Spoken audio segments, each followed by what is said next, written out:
Hello everyone, welcome to my YouTube channel.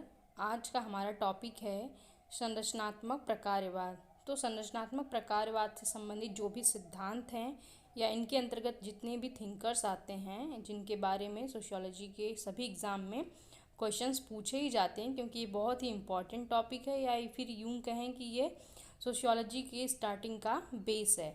तो इससे related जितने भी क्वेश्चंस होंगे हम उनको सॉल्व करेंगे इस वीडियो में। तो वीडियो हो सकती है पार्ट 1 पार्ट 2 में भी जाए, तो लेकिन इसमें क्वेश्चन जो होंगे वो सब बहुत इंपॉर्टेंट होंगे और परीक्षाओं में पूछे गए हैं या फिर पूछे जाने की संभावना होगी। तो ये वीडियो बहुत ही ध्यान से देखिएगा आप लोग, क्योंकि ये आप लोग के परीक्षा की दृष्टि से बहुत ही उपयोगी हो सकती है। तो चलिए स्टार्ट करते हैं। आज का फर्स्ट क्वेश्चन, निम्नलिखित में से गलत कथन चुनिए। ऑप्शन है सामाजिक संरचना अखंड व्यवस्था है, सामाजिक संरचना को व्यक्ति निरंतर बदलता रहता है, सामाजिक संरचना समाज के बाह्य स्वरूप का बोध कराती है, या फिर सामाजिक संरचना अंतर संबंधित क्रियाओं का एक व्यवस्थित स्वरूप है।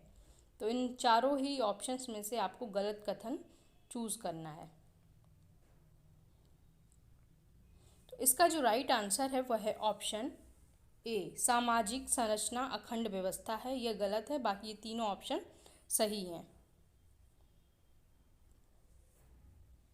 नेक्स्ट क्वेश्चन है, संरचनावाद का उदय माना जाता है अमेरिका में, फ्रांस से, रूस से, या फिर ब्रिटेन से।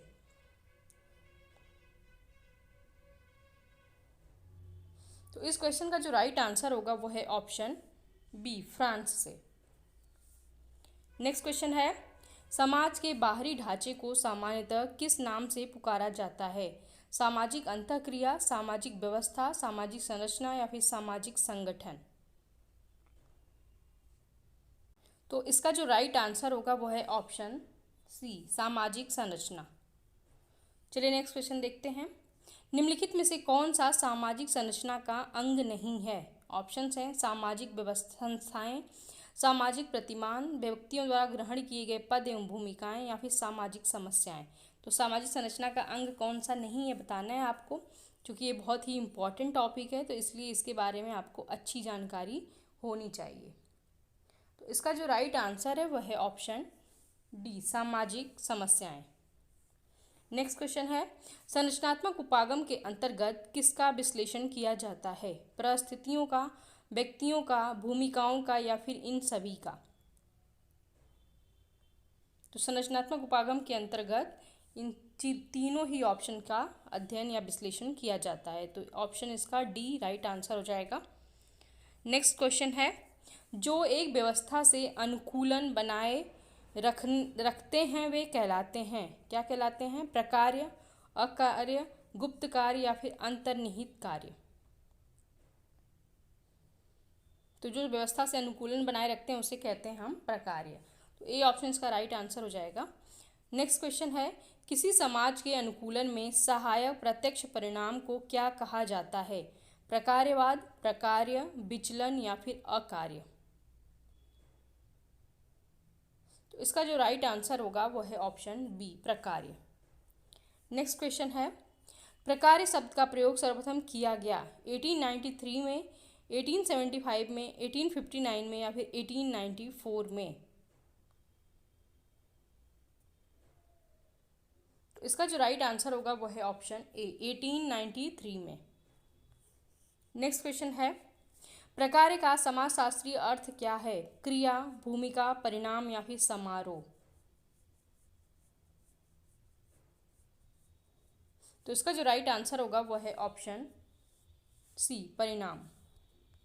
नेक्स्ट है, निम्नलिखित में से किस समाजशास्त्री का संबंध समाजशास्त्र में प्रकार्य की अवधारणा से है? August Comte, Herbert Spencer, Durkheim, या फिर ये सभी। तो इसका जो राइट आंसर होगा वह है ऑप्शन डी। नेक्स्ट क्वेश्चन, निम्न में से किसने प्रकार्यवाद को व्यक्तिवादी प्रकार्य कहा है? रेडक्लिफ ब्राउन, मर्टन, दुर्खीम, या फिर मेलिनोस्की। तो किसने प्रकार्यवाद को व्यक्तिवादी प्रकार्य कहा है? तो इसका जो राइट आंसर होगा वह है ऑप्शन डी, मेलिनोस्की ने। नेक्स्ट क्वेश्चन है, नव प्रकार्यवाद की अवधारणा का संबंध निम्न में से किस समाजशास्त्री से था? मेरियन जे लेवी, कोहेन, दुर्खीम या फिर मेलिनोवस्की।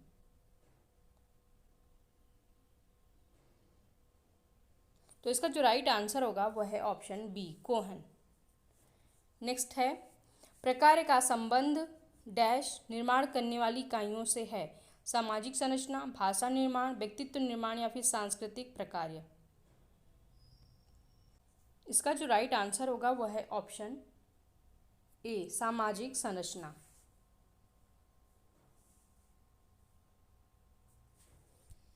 नेक्स्ट क्वेश्चन है, निम्नलिखित में से कौन संरचनावादी विचारक है? दुर्खीम, मार्क्स, लेवी स्ट्रॉस या फिर ये सभी। तो इसका जो राइट आंसर होगा वह है ऑप्शन डी, ये सभी। चलिए नेक्स्ट देखते हैं, पीटर ब्लाउ के अनुसार संरचनावाद किस तथ्य पर आधारित पाया जाता है? भाषा, विचार, नियम या फिर ये सभी।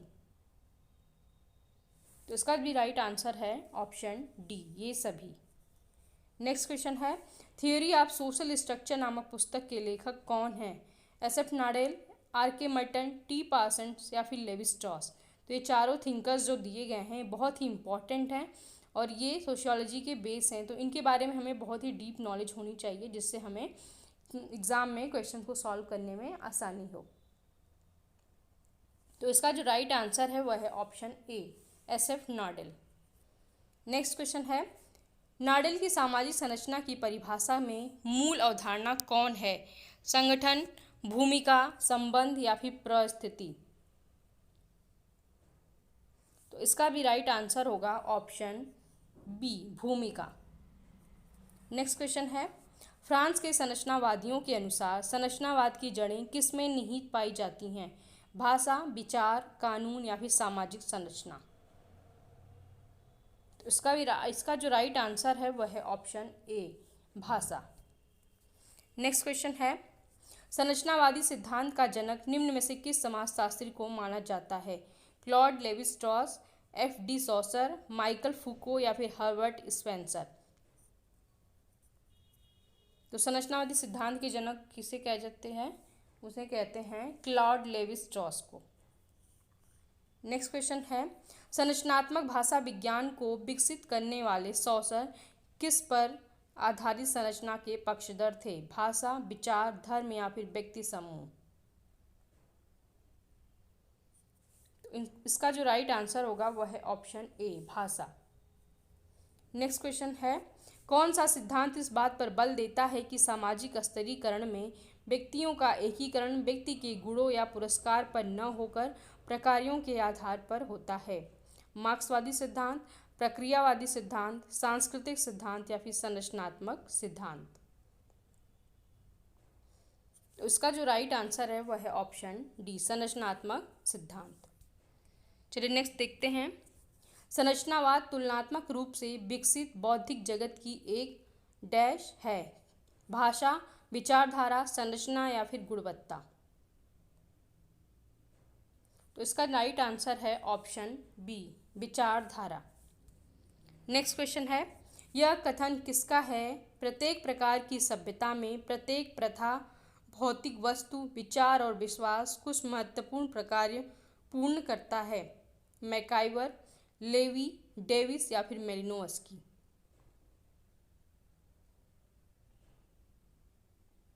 तो इसका राइट आंसर होगा option number D, Malinowski. Next question देखते हैं, निम्न में से कौन सा मेलिनोवस्की के सोपानिक क्रम में व्यवस्था के 3 स्तरों के साथ संबंधित नहीं है? प्रतीकात्मक व्यवस्था, सामाजिक संरचनात्मक व्यवस्था, व्यक्तित्व व्यवस्था या फिर जैविकीय व्यवस्था। इसका जो राइट आंसर होगा वो है ऑप्शन ए, प्रतीकात्मक व्यवस्था। नेक्स्ट क्वेश्चन है, मेलिनोवस्की की प्रतीकात्मक व्यवस्था में कौन सी अपेक्षा प्रयुक्त नहीं होती है? ऑप्शन हैं उपभोक्ता वस्तुओं का उत्पादन और वितरण, सामाजिक नियंत्रण और व्यवहार का विनियमन, संगठन और सत्ता का प्राधिकार को अमल में लाना या फिर दैनिक जीवन एवं गतिविधियों में सामुदायिक सामंजस्य। इसका जो राइट आंसर होगा वह है ऑप्शन डी। नेक्स्ट क्वेश्चन है, सामाजिक व्यवस्था को समझने के लिए एजिल मॉडल का विकास किसने किया?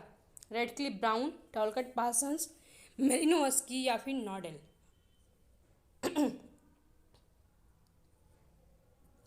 इसका जो राइट आंसर होगा वह है option B, Talcott Parsons. Next question है, सांस्कृतिक तत्वों के प्रकारों पर किस विद्वान ने विशेष बल दिया है? रेडक्लिफ ब्राउन, जॉनसन, बी मेलिनोवस्की या फिर इमाइल दुर्खिम। इसका जो राइट आंसर होगा वह है option C, B Malinowski. Next question देखते हैं, किसने प्रकार्यवाद को निरपेक्ष प्रकार्यवाद कहा है? इमाइल दुर्खिम, जॉनसन, डेविस या फिर मेलिनोवस्की। तो इसका राइट आंसर क्या होगा? Option D, Malinowski. Next question है, मेलिनोवस्की के अनुसार सांस्कृतिक एकीकरण का आधारभूत कार्य क्या है? नियमहीनता, सांस्कृतिक तत्व का प्रकारहीन अस्तित्व, सांस्कृतिक पृथकता या फिर संस्कृति की प्रत्येक इकाई द्वारा किया जाने वाला प्रकार्य। इसका जो राइट आंसर है ऑप्शन डी, संस्कृति की प्रत्येक इकाई द्वारा किया जाने वाला प्रकार्य। नेक्स्ट क्वेश्चन है, मेलिनोवस्की ने प्रकार्यवाद का सहारा निम्नलिखित में से किस व्यवस्था को समझाने के लिए किया? राजनीतिक व्यवस्था, धार्मिक व्यवस्था, सांस्कृतिक व्यवस्था या फिर आर्थिक व्यवस्था। तो इसका राइट आंसर होगा ऑप्शन सी, सांस्कृतिक व्यवस्था। अगला क्वेश्चन देखते हैं, मानव की 7 आधारभूत आवश्यकताओं शरीर, पोषण, प्रजनन, शारीरिक आराम, सुरक्षा, गति, बुद्धि तथा स्वास्थ्य का उल्लेख किस विद्वान ने किया है? मेलिनोवस्की ने, इमाइल दुर्खिम ने, बोगार्डस ने या फिर आर.के. मर्टन ने।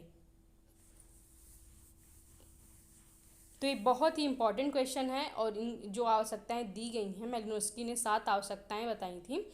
इन आवश्यकताओं के नाम हमें क्रम से याद होने चाहिए। तो इसका राइट आंसर क्या होगा? Option A, Malinowski. Next question है, आवश्यकता सिद्धांत निम्न में से किसकी देन है? Emile Durkheim, George Herbert Mead, Malinowski या फिर कार्ल मैनहीम। तो आप सबको पता होगा आवश्यकता सिद्धांत किसने दिया है, तो इसका राइट आंसर हो जाएगा सी, मेलिनोवस्की ने। नेक्स्ट क्वेश्चन है, निम्नलिखित में से किसने समाजशास्त्र के लिए समाज का प्राकृतिक विज्ञान का विचार प्रतिपादित किया? B Malinowski, Talcott Parsons, Claude Levi-Strauss या फिर रेडक्लिफ ब्राउन।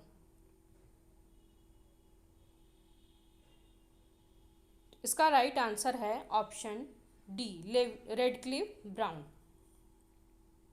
नेक्स्ट है, रेडक्लिफ ब्राउन ने यूफोरिया जैसे निर्मित शब्द को चित्रित किया है? एक संतुलन के रूप में, एक अक्रम के रूप में, एक सामाजिक कल्याण के रूप में या फिर एक सामाजिक उमड़ के रूप में।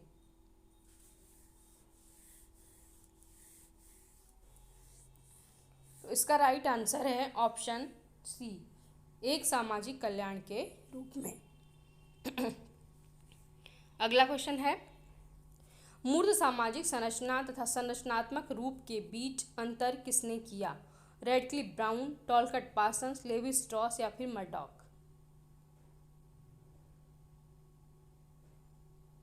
तो इसका राइट आंसर है ऑप्शन ए, रेडक्लिफ ब्राउन।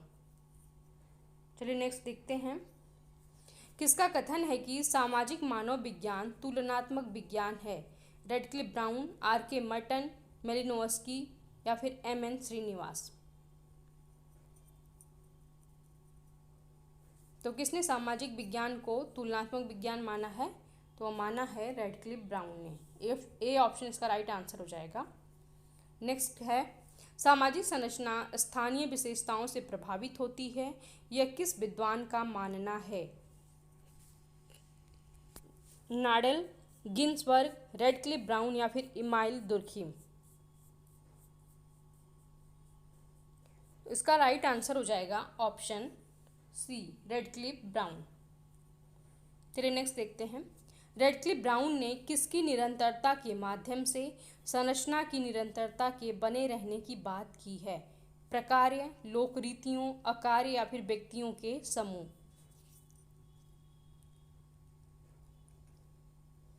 इसका जो राइट आंसर है वो है ऑप्शन ए, प्रकार्य। नेक्स्ट है, रेडक्लिफ ब्राउन की पुस्तक ऑन जोकिंग रिलेशनशिप कब प्रकाशित हुई? 1918, 1930, 1940, 1945। तो इसका राइट आंसर है ऑप्शन सी, 1940। नेक्स्ट है, द अंडमान आइसलैंडर्स किसकी पुस्तक है? नॉडेल की, ब्राउन की, स्पेंसर की या फिर पार्सन्स की?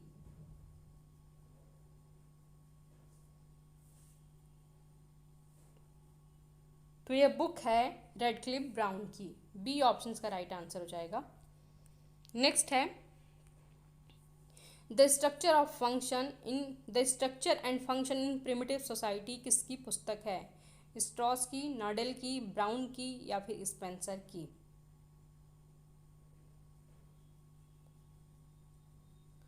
तो ये बुक है रेडक्लिफ ब्राउन की, the structure and function in primitive society. Next question है, रॉबर्ट किनमर्टन के निम्न में से कौन सी अवधारणाओं का विकास किया? प्रकार्यवाद का, अनपेक्षित परिणाम का, भूमिका एवं तनाव का या फिर ये सभी?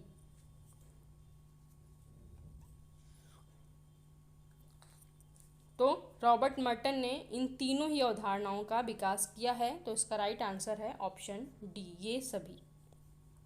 ओके फ्रेंड्स, तो आज का ये लास्ट क्वेश्चन था। मिलते हैं नेक्स्ट डे नए क्वेश्चंस के साथ। इसी का सेकंड पार्ट आएगा, उसमें भी इसी संरचनात्मक प्रकार्यवाद से जो भी क्वेश्चन रह जाएंगे उनको हम कराएंगे।